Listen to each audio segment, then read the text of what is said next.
నమస్కారం వీవర్స్. సకల అమ్మవారి దేవాలయాల్లోనూ లలితా సహస్రనామం ఎందుకు చదువుతారు? గాయత్రి, శక్తి, దుర్గా, శ్రీ మహాలక్ష్మి, సరస్వతి ఏ దేవతాశక్తి ఆలయాల్లోనైనా లలితా సహస్రనామ పారాయణాన్ని తప్పక చేస్తారు. లలితా సహస్రనామంలో అన్ని శక్తి స్వరూపాల స్మరణ స్తుతి ఉంటుంది. అందరి దేవతలను తనలో ఉంచుకున్న శక్తే లలితాదేవి. చక్కని చదువు కోసం సరస్వతీదేవిని పూజిస్తాము. సంపద కోసం శ్రీ మహాలక్ష్మిని పూజిస్తాము.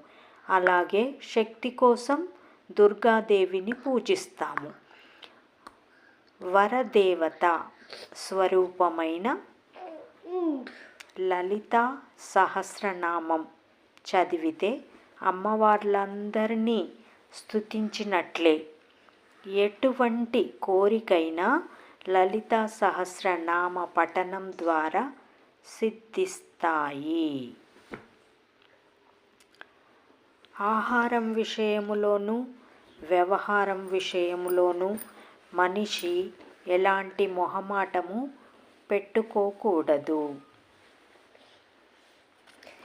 జై సాయిరామ్.